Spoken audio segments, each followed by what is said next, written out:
Um, Everyone was kind of wrapping up the night. People were going to go do their thing. Marcus Maketh and his girlfriend are reuniting, having a good time. They obviously order their room and go to sleep. Yeah, they do. The regular start. And what were you doing, Shinran? I was in the room with the girls, With Fee. with Fee and the other lady. Right. So you have your fun, and then I'm Once assuming. they go to sleep, I sneak out and start to drink in my thoughts. Okay, so you come back downstairs. And I'm also outside drinking because I was just told off pretty harshly. Okay. And so you are separately drinking. The bartender is going around, collecting trays and things and cleaning things and making sure that everything is prepped for the morning. And he's just like kind of like idly walking around. And then after a while, he looks at you and he goes, "Just let me know if there's anything you need. I'll just be here." Thank you. I'll say two more ales. And so he puts down the ale, and that's I believe 2 silver per drink, so 4 total. Am I still paying, or do I not have to? Oh, right, yeah, the Miss Cassie thing. Thanks for reminding me. Sure, yeah, that makes sense. Okay, so he hooks you. I'm gonna down both of those. Okay, do a Constitution saving throw. Yep. Maybe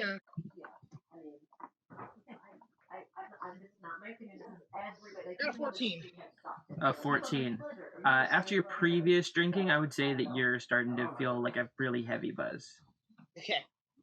I'm also going to take 2 drinks. Okay. Constitution saving throw. I got a natural 1. Okay, you are definitely hammered. There's Yeah. there's a moment at the end of the drink where you finish and you're just like, and you just swallow it back down. I asked for 1 more and pound it. Okay. I'm assuming another Constitution saving throw? Yeah. That's what I thought. There it is. That's an 8. Okay, you are also starting to lose your balance on your chair. There's like these moments of wibble wobbles. You guys are playing with everybody? Yeah. So yeah, you are both sufficiently smashed, and the bartender finishes his rounds, and then it is the switch of the night watch, and then there is a younger, doofy-looking individual who switches place with the regular bartender, and he's like, "I'm sorry, I need to go to sleep. But if you need anything, you can talk to my cousin." What time of night is it right now? About What's the time? this time, what time do you think that you guys usually go to sleep? Probably like 2, because you do like require less sleep, or well, you specifically, not because you're an Asimar. I need it, Yeah, but yeah, but yeah. it's okay. I'm gonna look over at Solaire and be like, "It was really rough." It'd probably be about midnight. Yeah, so roughly about. It was really rough. Yeah. It was really fucking rough. I'm really sorry. I completely understand, and you're totally right. I've been thinking about it, and there's something that I've kind of want to do now, and I'd like it if you come join me. Okay. Well, where are we going? We're gonna go to the temple to do a little praying and do some praying. And I'd like to take him to the Church of Helm. Okay. That I went to before. Okay, so do a survival check with disadvantage. I got 9 for survival. Okay, as you have done very little traveling in this town, you have to retrace your steps nice and slow. So you walk all the way back to the market, and you go, okay, so Unga was here, and I went this way, and then I went, nope, yeah, this way. And then you like go down the street and stumble. You eventually end up finding yourself at the big symbol of Helm on the front of the stained glass. Praise the sun, I found it! He found it! Yeah, he found it! There's just like random like other people who are drunk and like, somebody who is doing some late breakfast running down the street, and they're like, good for you. So I've really been thinking about it, and what you said really hit me about this helmet. I've been putting way too much value to this, and as important as it is to me, I don't think I'm the right person that should have it. You're right. I'm not worthy of a helmet this great. What? I'm giving my helmet away, man. Oh, okay. Okay, I'm right next. I'm with you. Let's do it then. And we're gonna make our way over to the church priest. Okay, so you make your way at roughly around 12:30, 12:45 at night. There's a few candles still lit. A lost person or two who is, make your nightly penance, kind of doing their own thing. And there's one person in the front who is just kind of sitting there in the front, making sure that no one defaces the church or if anyone needs any guidance. He's a younger gentleman, got bags under his eyes, and he like watches you guys walk in, and kind of gives you like a little hello. Is there holy water in the? I am drunkenly gonna go like, praise the sun, Praise the sun! and kind of be a little bit louder than I should be because I'm drunk. Yes, there is a water basin with the holy water, and then there is a deafening echo off of every single one of the walls as Solar exclaims, "Praise the sun!" And the people on the side kind of like look over, like, what just happened? And then the priest at the end kind of goes, "Shh."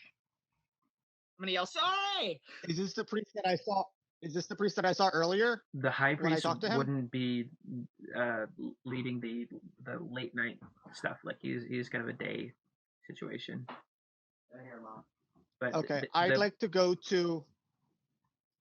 Oh, go ahead. They all live there, so it's like they all have their own quarters. You've actually been to his quarters. That's where he did the inspection on you. Perfect. Okay, I'd like to make my way towards his quarters because I know where it is. Okay, as soon as you start to make your way to the spiraling staircase that you were before, the priest kind of like slowly starts to like not run, but like give like this respectful like quick walk towards you, and he's like, "Excuse me, excuse me." I'm just gonna continue. Don't worry, I know where I'm going. I've been here before. And he goes, "But it's also the middle of the night, and there's a bunch of people sleeping up there."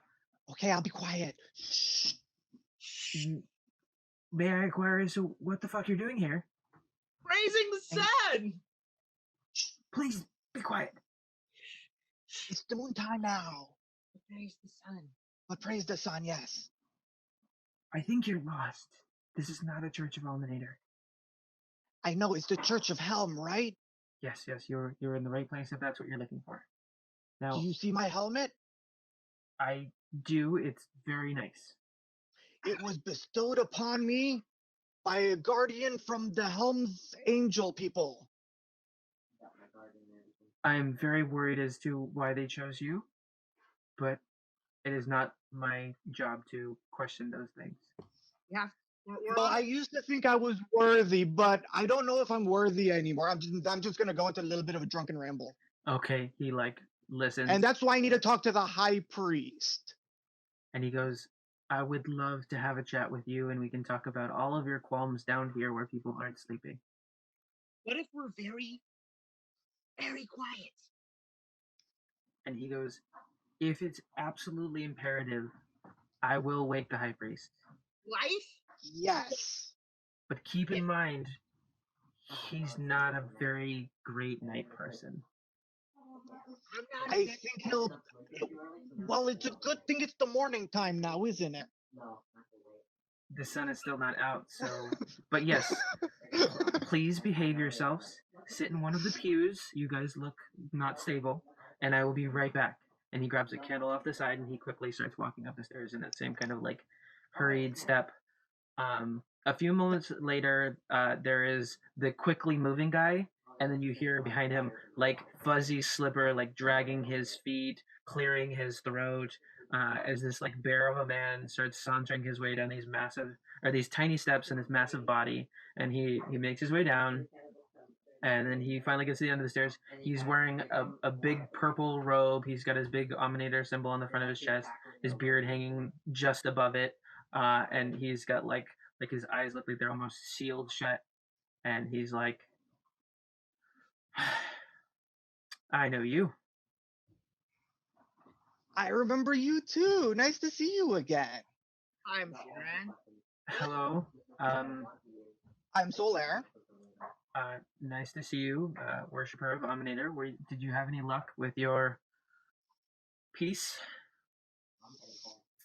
But he kind of like does multiple gestures to his chest. He doesn't know how to word it without, putting your business on blast in front of everyone else. I didn't, but I think I know something that might help. Okay. I have been so selfish recently, and I even wouldn't give up a piece of metal for my friend's life. And my friend Shinran over here, he showed me that I've been kind of an asshole. And this helmet, I'm not worthy of it. And I think I've seen the bad people that want it, and it must be super powerful. It shouldn't be in my hands. And I kind of feel like you should have it.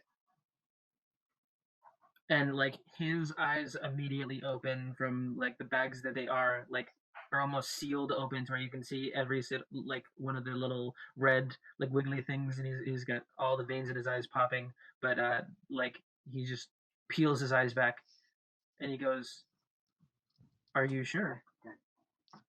I don't think I've ever been more sure of anything in my life, other than that I love Aminator. And he goes and kind of like gestures to the priest that's running there, and the guy comes over and he's like, "Yes, high priest," and he's like, "This gentleman would like to donate a very precious helm. Can you get me a box, a piece of paper, and a quill?" And he goes, "Okay, right away." And he goes and goes into the cellar and comes back a few minutes later, and he's got like a padded box that looks like it's very nicely lined. And then he pulls out the pen and the paper, and he basically writes a piece of information that says, I insert name, rightly give away this helmet in full good conscience, and I intend to no longer have any need for this helmet and will not ask for it back. And then there's a place for a signature, and he writes his name, and then he has the high priest or the priest sign the lower sign as like a what is it called, witness, and then he turns the paper to you as you write Solera the thing and sign the bottom. So, is there anything that you're asking in return for this? I want you. There's two things I'd like. One, I want this thing out of me. Do you think you can find someone that can do that? I think I can point you in the right direction. And two, Shinran, what was number two? Oh, I remember. I want you to open up a Church of Omnator in this town. The lack of sun praising depresses me, and there needs to be an Omnator church here. Okay. Do you think you'd be able to get some sort of priest an Omnator priest that can do it in this town and open up a church? I can promise you that I will have a person dedicated to finding an Omnator church for as long as it takes. And I can definitely have the building built. I can promise you that there will be a building with the specifications of Omnator praising, and that there will be a single qualified individual for exploring and finding someone who might be interested in moving here to Verdusk. It's not dusk yet. Morning night. You're Still the you're in the morning. city of Verdusk. No, I know. I was making As Solaire did the same thing last time, and he was just as rigid then. and and then I'm gonna like as he's talking, I'm gonna start playing with my belt and like start like fiddling with like knots and ropes and stuff that are attached to my belt, Okay. and just walking up to him. Okay. And as I do so, I have to show you something. Are you taking your pants off? And As I see him playing with his belt. and I wait. And then I pull out my butterfly blades. Oh, that's cool. And then I'm gonna show him, open them up, show them the mark of Helm on them, and ask if he could say a prayer over them.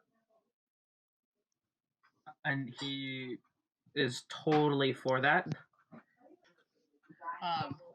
So yeah, I show him the blades, and a very dear friend who died sent your sigil to me, and I felt this was the best way to honor her.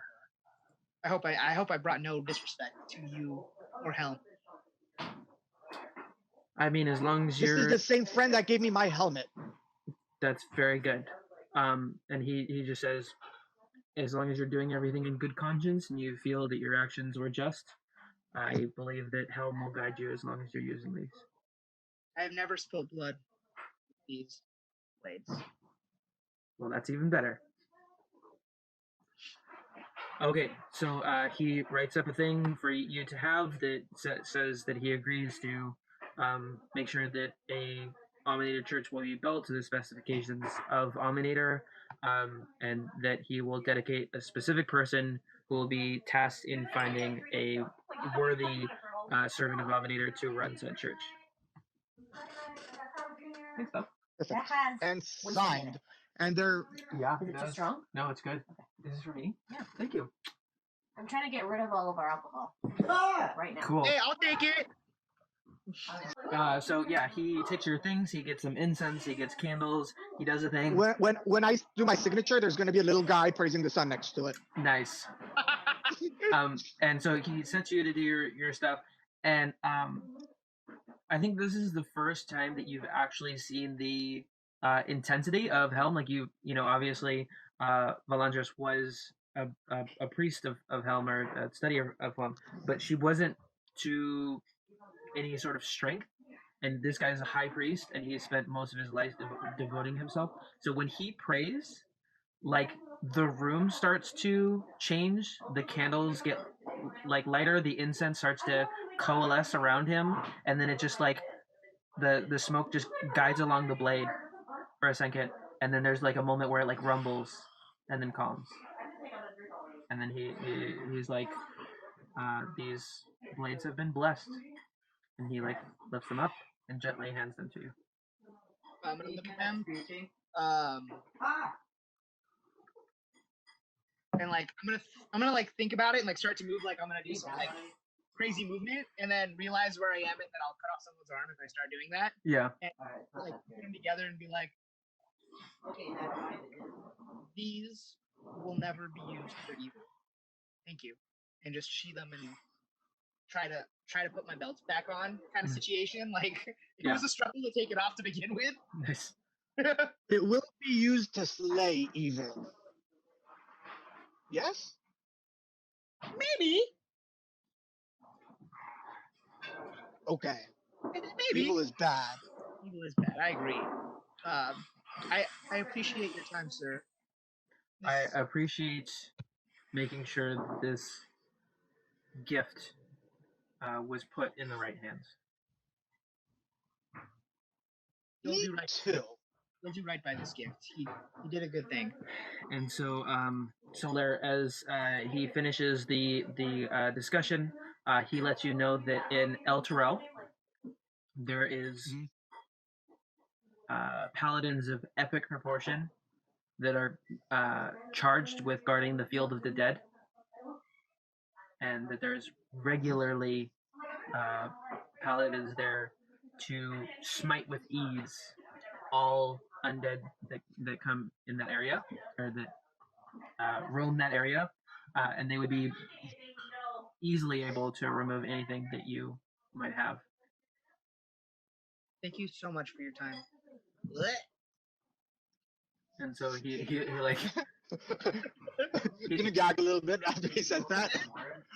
he looks at you and he puts his hand on your head, and immediately the urge to vomit is removed.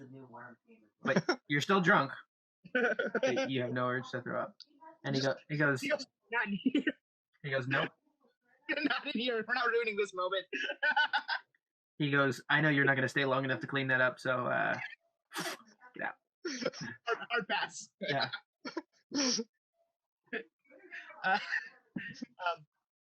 I'm gonna look over at Solaire and be like, "Come with me if you want to live," and then I'm just gonna like beeline it Okay. out of.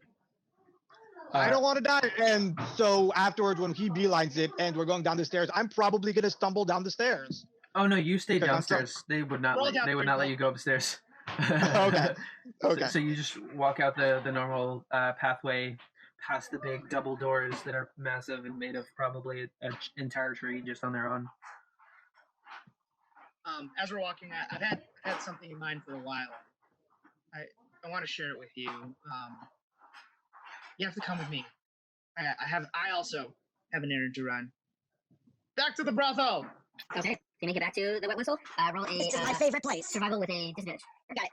Survival with disadvantage. Should I also roll because I'm with him? Oh, are you helping each other? I assume so. Okay. Then We're gonna be two drunk people helping each other trying to find our way back. Okay, do a flat roll then. Okay. A flat roll. You know, it's my favorite. That's a 15. Okay, so you're able to make it back with general ease. There is a few moments where you're swaying back and forth and you get odd looks as you're going down the street, but you're able to saunter in the right direction almost the entire time. Now we're sort of back. Oh, no, it's not that way. It's this way. I remember. And it's kind of like together, we're kind of like leading each other in the right way. I And like it's that. like as a team, we kind of like find the right way getting back to the Yes, brothel. yeah. Love it. And so you make yourself back to the brothel. The young bartender goes to greet you and ask you if you want alcohol, and then goes, "Oh, it's you guys. Hey." Hey, I need to talk to Miss. I'll take one more. And then he goes, "That's gonna be 2 silver," and pours the ale. Miss Cassie, it's on her tab. Okay, I'll talk to Miss Cassie in the morning, and she'll pay for it. I need to. It was Miss Cassie that said that she was paying for it, right? Yeah, but he wasn't a part of that conversation. Okay. Okay. I need to talk to Miss Cassie. And he looks at you, and then Tell her right now. kind of like looks outside, and he like goes, "That's pretty late, right?" Really important. Okay. So you're gonna walk upstairs. You're gonna walk down the I hill. want to make sure I don't owe her that 2 silver. Okay. And then he gets even more nervous as he's speaking. Like his voice is shaking at this point. And he goes, "After you knock on the door, you probably want to get low." Okay. How low? As low as you can go. Is that all? Is that it? Yeah, it should be the door with the swirlies. If you're not at the door with the swirlies, wrong door. Okay. To the swirlies. And I'm just gonna start. It is swirlies, and I'm going to go there with my drink and slowly like be spilling it as I stumble over to the swirlies. Okay, so you take your drink and you go over to the door. You make your way down the hall, and then there's just this door with these intricate carvings all the way along, ornate doorknob, and then there is a super cursive with the floral design, just an M and a C. I'm gonna look over at Solaire and be like, just stand there. Don't say anything. No. Wait, I got this. No. First, we have to lie down. We have to lie down so we get low, Okay, lie down. and then we knock on the door. Lie down, and we'll knock on the door. Yes. And then as I knock on the door, I'm just gonna crouch in a. I'm gonna kneel into a martial arts. Kneel as I would a sensei or a master. I'm assuming you know what I'm talking about. No, I totally get what you mean. Okay. So you get into your like down position, and Solaris laying completely on the floor, and you knock on the door. I'm completely on the floor flat, and I'm just kind of like drinking my drink on the floor, just like kind of pouring it in, Okay, like awesome. tilting it so it just like drips into my mouth. Yeah, you're doing Exactly. Yeah. Exactly. Okay. So as you're doing that, you hear the sound of what sounds like 4 hummingbirds rapidly whipping around. Then you hear the sound of feet, and then like a small mutter from behind the door. The door opens itself. You see 2 fairies holding a boot, and it just flies down the hallway right at where head height should be. As it just whoosh, and then you just see two fairies just going with their little wings flapping, and then the door slams, and then the flapping goes away, I'm gonna knock again. and then like there's the sound of a cricking bed, and then a getting up, and then slowly the door starts to open, and they're bundled in a massive robe that's like got the big like puffies on the side covering part of her face. She looks at you. She holds out her hand, and the boot floats to her hand, and she goes, "They missed, did they?" Please forgive this intrusion. I really need to talk to you. It can't wait. And as that's happening, while I'm kneeling, I'm kind of swaying a little bit still. Yeah. I'm kind of just choking on my drink because it's just kind of. I'm just kind of pouring it in while lying down on my belly. So as she hears you, she looks down. She takes the boot. She bops you on the head with it, throws it in the room, and then walks over to her chair on the other side of the room. She like beckons for you to come in. I walk in, keeping not making eye contact. And once she gets to the chair, I'm gonna kneel in front of the chair as if I had not left that kneeling position. Okay. I'm going to slowly like start army crawling and then go from the army crawl to like a normal crawl and then like slowly like stand up, kind of like a drug person who's trying to go forward and slowly getting up. And then she flicks the door closed. Like with me inside or with me outside? No, just as soon as you finish your crawling past the doorway, she flicks it closed. So like it just barely. Okay, just like, making sure that I made it inside. Yeah. Like she thought about doing it, but she saw you when you were making the weird slurping noise. And she's like, "Oh, so you're there, so I'll wait for you to get in." But she gets to her chair, sees you finish doing crawling, and as soon as you pass the doorway, she flicks it closed. And she like crosses her leg, make sure herself is wrapped and she's presentable, and she's like, she says, "Apologies for the unpreparedness. I wasn't aware I'd be having visitors." I apologize for interrupting. I wasn't aware you were gonna have visitors either.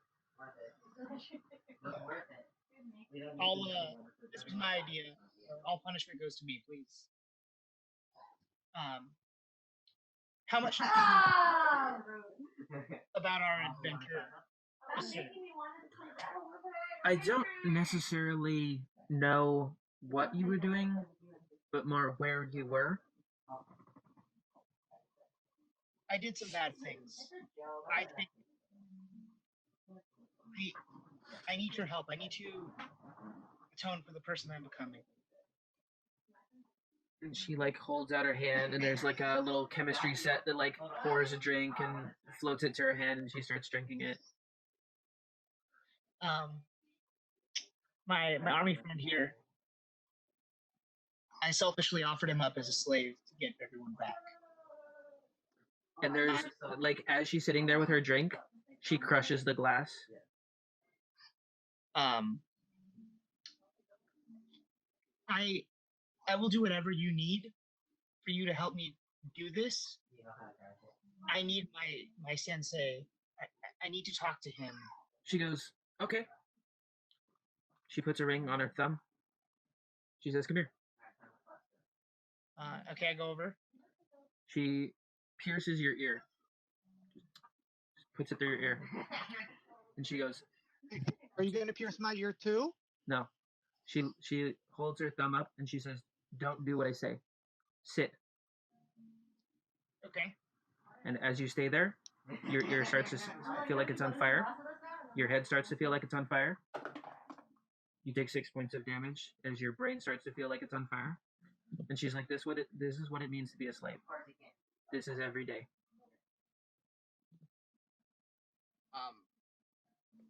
I don't. I continue to have my head down and just kind of I'm accepting the punishment I'm taking. Yeah. And so like there's this moment of like realization that she was also encouraged to use the ring of enslavement. That she was supposed to be a master over these women. And she chose to not and free them and let them make their own choices, make their own money, actually earn a living rather than just use them. And so she has them. They were given to her. And so she uses it on you and she burns your head. And she goes, every time that a slave doesn't do what their master has told them to, their head feels like it's on fire. That's what you just did to your friend. Your friend would have felt that day after day after day after day. I'm so sorry. Apologize to him, not to me. I don't give a shit. I have slaves. I am, metaphorically, a slave. And I stay in my knelt position, still like feeling the pain, and I turn over and I apologize. Alright. And she looks at you and she looks at the ear that's like slightly bleeding and she goes, keep it. Remember that I can control you wherever I am at any time. And just remember that I control you now. You are mine. Okay. And she goes, now what do you want? Can you teleport me? Can you send us to my monk temple? Where is it? It's in Silent Hill, Okay. and I need to. These powers are too powerful for me. I need them removed. But take us quietly because you don't want to make a lot of noise in Silent Hill. Okay. And like she like is deathly staring at Shinra and she kind of like smirks and looks at you for a second and then goes back to looking serious. And she goes, for how long? Just the night. Okay. I'm going to give you until sunrise.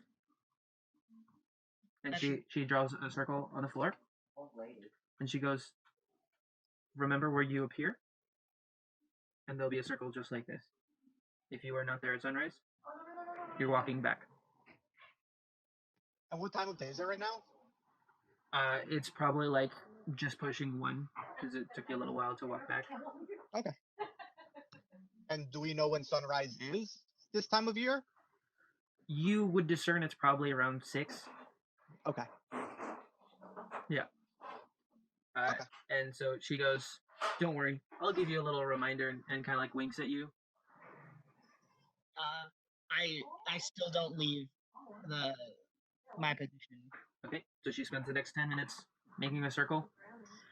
And she goes, I've never been to where you're going, but I'm familiar with the area. Good luck. Thank you. Holy shit. Where exactly do you want to be? At like the doorsteps of the temple. Okay.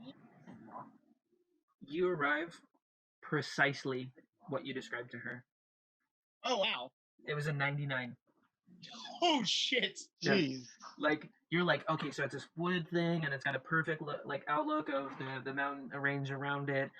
It's got 3 steps up. It's roughly this elevation. And so there's this like moment where she's sitting there and she says, remember, sunrise. Puts her hand on the sigil and just whoosh, immediately this pressure of the increased altitude hits your head and your ears just scream for a second, and then your body starts to adjust to the new altitude and you are exactly where you wanted to be. I'm gonna go ahead and say, all right, follow me, we don't have much time. And I'm going to stumbly follow him. I'm gonna say, welcome to my home. And you look around and it is almost pitch black. There's a few torches lit, and then you just get this like vast expanse of like nothingness. There's like trees, but just like you're on the top of a mountain and the wind is blowing by, and you're just like, well, there's just nothing. There's no towns or anything, just the shrine. It's not very scenic, huh? My town's a lot more beautiful than this. The beauty is what it has to offer us. Okay. And so you. Okay. I'm gonna take like a big deep breath, like whenever you come home from a long journey, you like breathe in your home air. Yeah. Take a big old deep breath and be like, all right, shit's gonna get a little weird, so just follow my lead. And after he does that, I'm also gonna take a deep breath and question: are we high up in the mountains right now? Yeah, so you're on the side of one of the first mountains over here. Um, and it's like So just surrounded by hills that you can faintly see through the moonlight. because of the high altitude, after I take a deep breath, I'm probably gonna start coughing because I'm not used to the high pressure. Yeah, you guys have been like right there next to the ocean, so like really low. So as you're up here, it's just like your ears are pounding, your head, probably also from the alcohol. It is like it's just a exciting cacophony of intense sensations. So yeah, I'm gonna try and breathe in and then just start coughing because my lungs are not used to the pressure right now, and I'm going to follow along with Shinran. Nice. As I go, I'm just gonna walk in. Do I see anything? Do I see anyone? As you open the doors, these big creaking doors, it is starting to get into late fall, like early winter. So the doors like creak as they open because obviously the pressure of the wood has caused everything to shift a little bit, and it's like. And as soon as you do that, there's a few monks that are meditating in the front of the room, and one of them like raises their eyebrows. They're sitting there pretending to be meditating, and then they just go back into their thing. There's just like a few candles that are lit in the area, and then there's one guy that's like pushing a broom around, making sure that everything is ready for the morning. This was This as we're walking is around. this is where I had my first kiss, and this is It's more so like this is where I learned how to break stone with my hand, and this is where I started splashing water. This is over there in that room. I used to sleep. I wonder if my bunk is still there. This is. We're getting really sidetracked here. I'll walk you through everything. First, we got to go see the Grandmaster. Okay. if you have bunk if you have bunk beds, we should totally sleep there tonight. as you pass by, there's like the little boy who's like cleaning. He sees that you have hair, but you still have like the monk robes on, and they're all tattered, and they're like immediately like this like giant pearl eyes like looks at you, and he's just like, whoa, because he's used to everyone being clean shaven until they go on their adventures. So once you come back and you're like got your weapons on and your pack on, like he's like, that's an adventure. Oh my god, that's crazy. And you make your way. I'm gonna kneel down to him and ask him what his name is. And he goes, I'm pretty new, but I've kind of grown attached to the name Lin. Hi, Lynn. My name is Shinran. I used to live here. And instead of kneeling, I'm just gonna go into my pose. And so the little boy like keeps his legs straight, his whole back straight, and just folds straight in half all the way to the ground, where his head like is just inches from the ground, like paying you like deep respects. And then he brings up his head and he does this, and he goes, I hope to one day be like you. And then he's like, excuse me, I gotta get back to cleaning and then go to sleep. He's just, All right, I'll get up and okay, follow me. I'm gonna start heading towards the Grandmaster's chambers. and so you. And before he does, Mhm. I'm gonna put my arm around Shinran, and I'm gonna go to the boy and be like, if you are half as great as this man is, then you will be the second greatest man I know. And the boy it just like looks at you and like goes, oh, and then nods again, and then he goes back to his thing. He's like, second greatest man, cool. But yeah, you make your way past. You go past the candles and the meditating people, and there's a hallway. And all the way at the back, there's a large opening, and it opens up, and there's like a slightly raised platform that has a singular man laying on it. As we're walking through like the hallway and like the meditation areas, I'm gonna pull him aside and be like, shh, and point over, and there's like a little carving of my name where I was supposed to be meditating. Like, hey, is that you? They're secret. I'm gonna try to like keep beelining towards the man. Okay, and as soon as you get into the area, like it's almost instantaneous. Like he, the Grandmaster, kind of like sits up, and he goes, "It's a little early, don't you think? I gave you another 20 years." This couldn't wait. Oh, things didn't go according to plan, huh? Or they went too well for the plan. Give me a minute. And so he like gets himself up, walks over, pops on a robe, puts on his little satchel belt thing. While he does that, I'm going to whisper to Shinran, what was the plan? Plan is to let me talk for a few minutes because it's going to get really awkward. Okay, I'll be quiet. I request closed door counsel.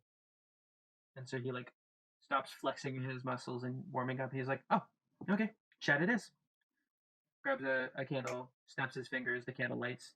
Walks into the little room that he has available, and then he looks around the room, snaps his fingers 2 more times. Candles light. Goes and sits back down.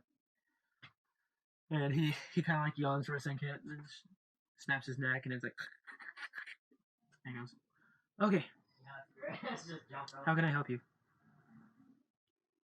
I should have listened to the teachings outside of the dojo, and I'm just gonna like drop to my knees in that same stance that I did with Cassie, and just like start crying. Okay. And he looks at you, looks at the other guy, and he's just like, "I don't know what happened, but this is not the Shinran that left."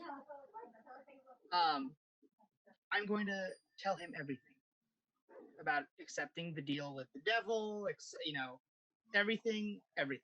I'm just going to full confession, full, fully just divulge everything, and then say, I know I requested counsel, but I understand if you want this to turn to combat. I accept any form of punishment. I think these powers are too much for me. I'm turning angry and dark, and I don't know why. I've failed you in this place.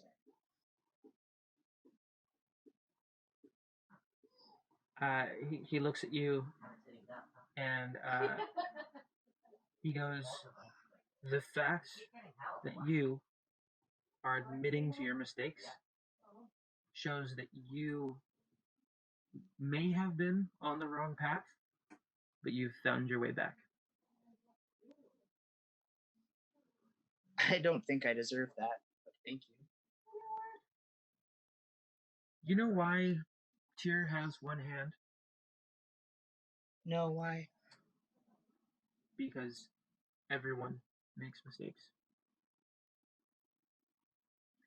Tyr spoke up against Owl, one of the highest levels of gods. Even someone that we worship has to bow to somebody. And his mistake was his pride. I could feel that. Yeah, right? Jesus.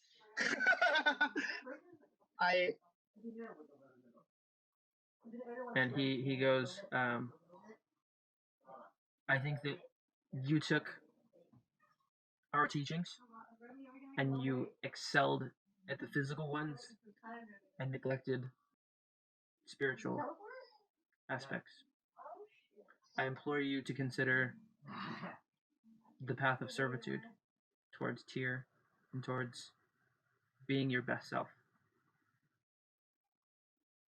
I'll do whatever you think is best to bring me to the right track. Do you know the powers I've developed?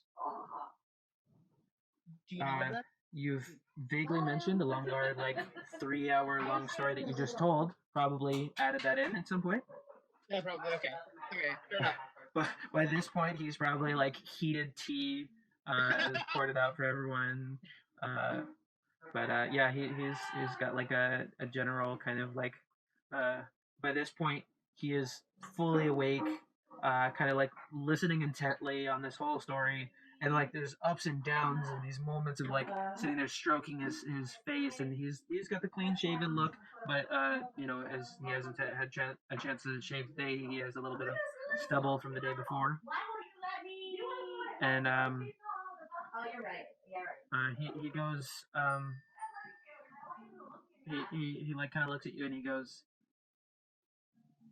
the path that we offer here is not to force you in a direction, but to hope that you choose the right one.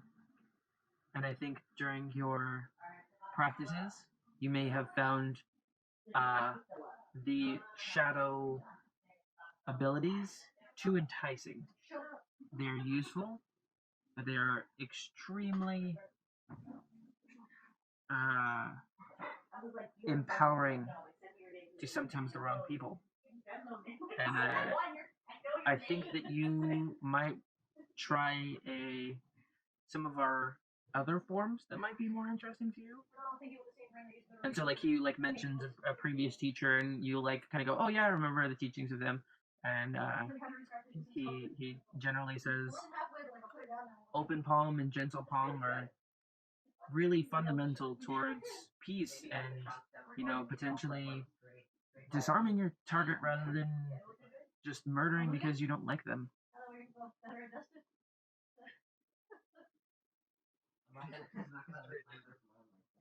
And he says, you remember your teachings, right? Yes, sir. Meditate, practice, choose to be gentle.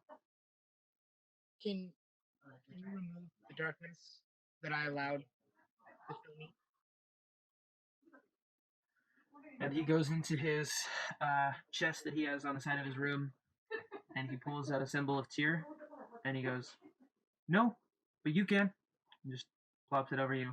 He goes, this is your responsibility now. So what is it? It's You have a series of beads that runs around your neck 3 times, and then it's all attached to a circular symbol in the center, about like that big, maybe just a little bit wider than the circumference of your fist, and it's got the symbol of tear. Oh, cool. Symbol. A balanced scale resting on a warhammer. Anything that you can do? Anything else you require of me? Anything else? And he looks down, and you can tell there's like something devious that he's thinking of, and he kind of like smiles at you, and he goes, so what have you collected so far? And I'm gonna like for the first time like pick my head up, and the first thing I do is roll my sleeve up and show him my tattoo. And there's like he's just super intent. Like he went from being kind of like a bulky, methodical elder to being like, he's like now excited to see what you're showing rather than the kind of like solemn story that you were telling before.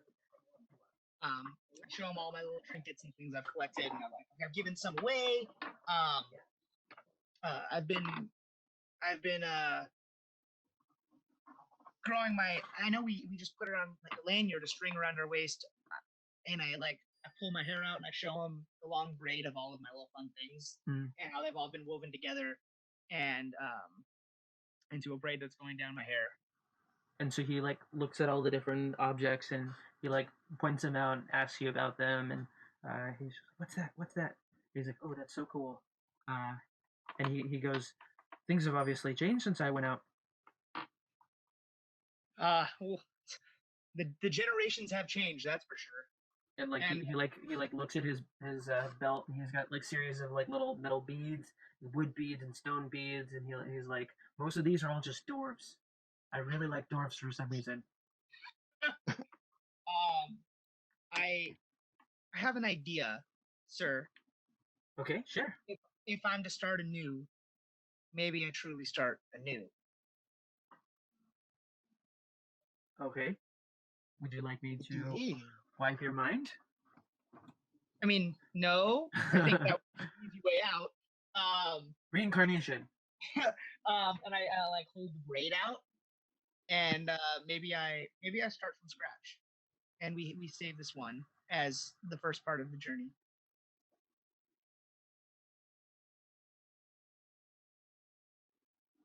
What if I save it for you? Okay. Do you think that's the right call? This is an end of a chapter, but this chapter doesn't go away. This is still part of the story that you're going to tell the younglings here. You're going to share this. You're going to share this mistake, and you're going to own up to it. But then you're going to show them the new chapter. And so then he like takes you over to the shaving area, and he pulls out a barber blade about this long, super sharp. Gives it a few slinks to make sure it's nice and sharp. And he goes, "Just the end? I thought we were doing the whole thing. Doing the whole thing? Cool. The whole braid. Well, he's asking if you want to shave your head. Oh, yeah. So shaving the head. Okay, so he like gets the stuff, lathers the entirety of your head, and just starts. And he takes the very end of the different braids, chops it off, puts it on a book, chops the other off, puts it on a book, chops just specifically the braided bits, and then once all of those are in the book, he closes that, and he goes, "That's the sucky chapter."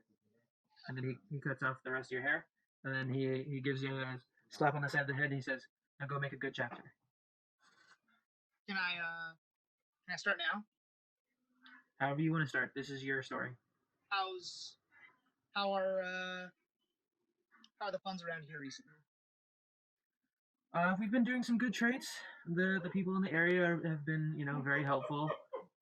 Ballard has, been pretty good with their mining exchange, and we do pretty good on farming. I'd love to. I've collected some money. Would you guys like some money that I can give to my home? We'd gratefully accept whatever you can give to. I didn't actually look at this.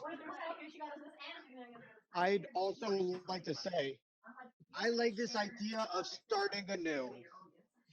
I am also trying to start anew. Would you be willing to fix my hair up a little bit too and take it all off? Just so I could be like Shinran? Do you shave? He's had his shave- helmet on. I've had my helmet on forever. Yeah. I have bad helmet hair. Yeah, so I don't know about beard, facial hair. Okay. My facial hair would be fine. It's more about like head hair.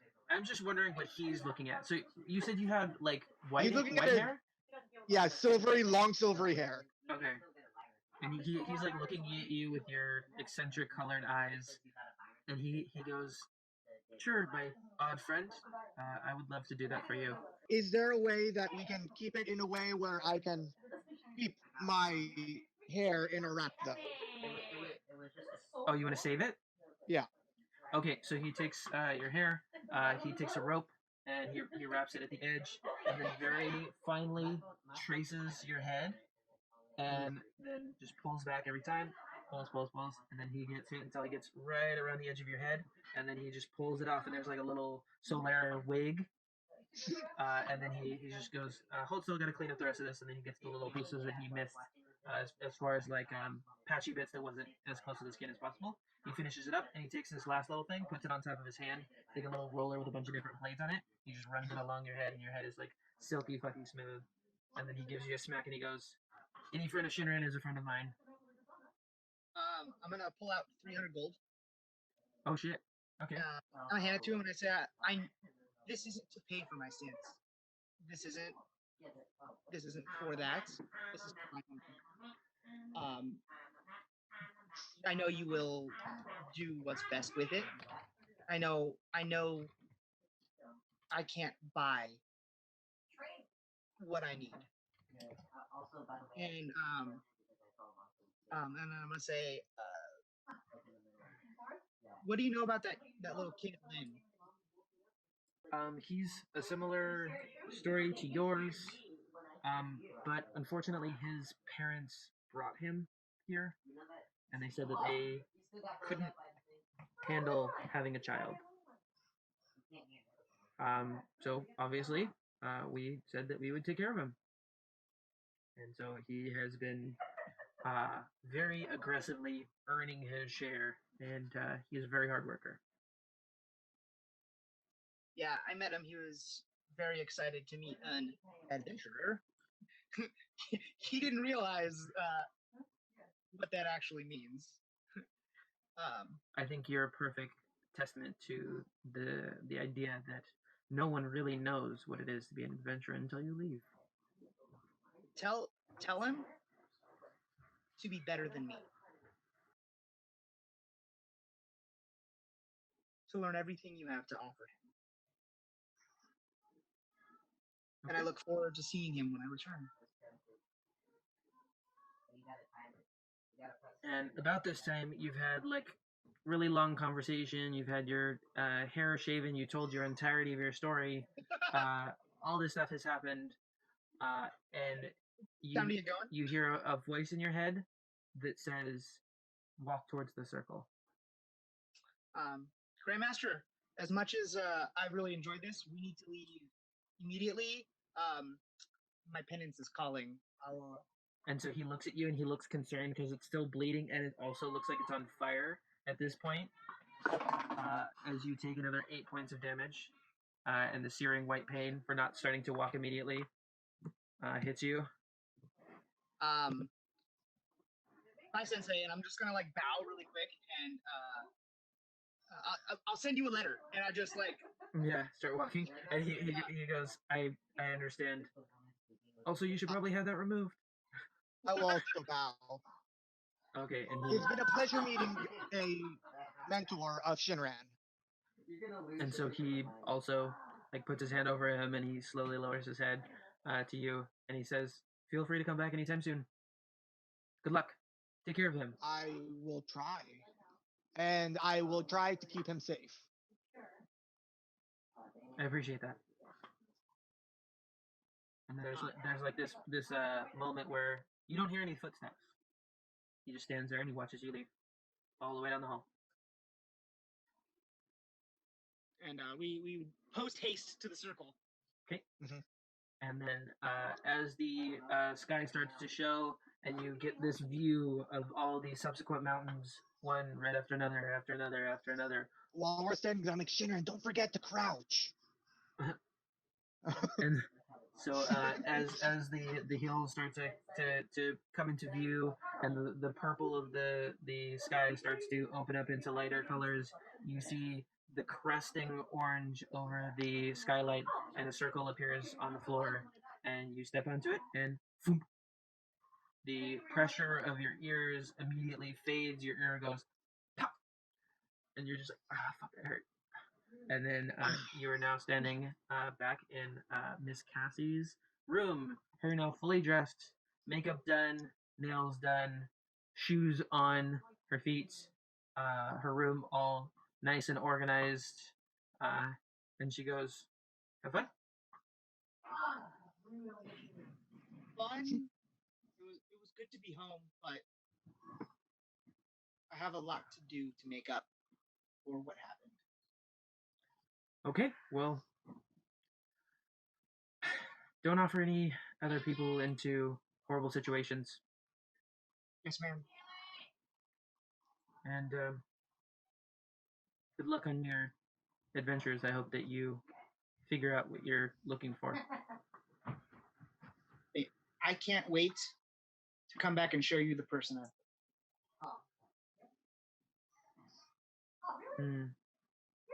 I look forward to that day.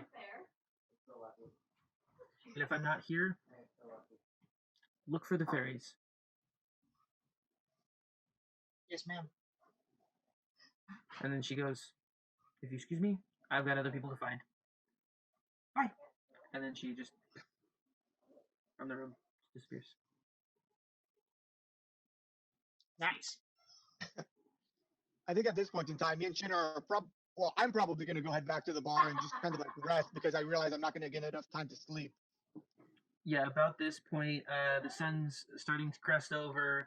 The guy that you saw earlier looks super fucking exhausted. There's like one person who's like been at the bar this early in the morning, and he's just trying so hard to encourage him to leave. The fire and the flame is starting to go out. I've got. Okay.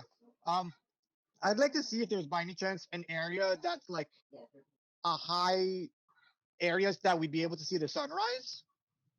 Okay, yeah. You're pretty low to the ground. Like there's multiple rivers that run past here, but there is a bunch of lookout towers on the edge of the city. There is a few places. Yeah, basically the highest places that you can get to are watchtowers. Okay, watchtower's fine. Okay, so you find one of the edges of the city. And I feel like I'm going to also have a drink with me. This is a binge drinking kind of night. Okay.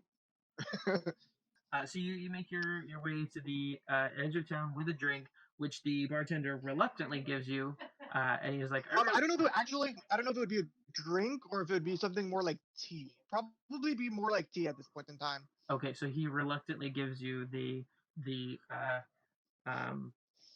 wooden cup that they put their drinks in, and then he gives you some warm tea, and he says, nothing helps a hangover like the hair of the dog that bit you.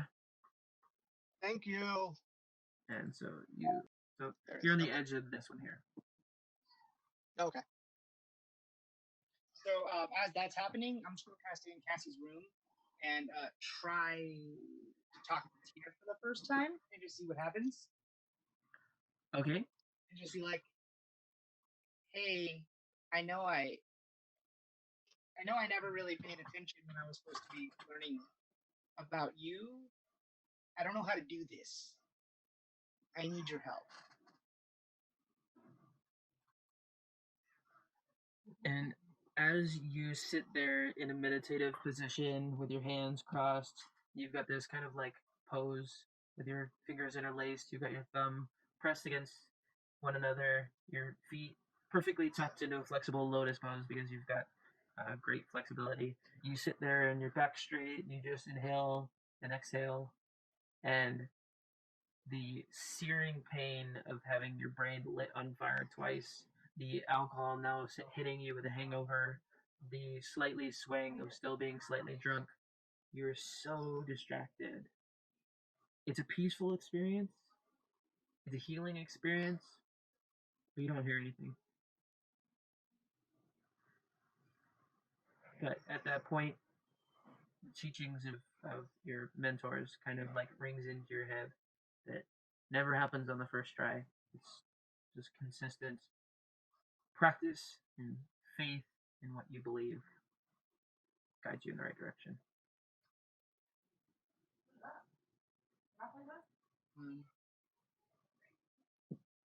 Okay, yeah. I guess I should like go lay down until people get up or some shit. And then as you go to get up, you glance over your shoulder, and there in a little miniature of a house directly over Miss Cassie's desk is a full miniature of a house, like a two-story house.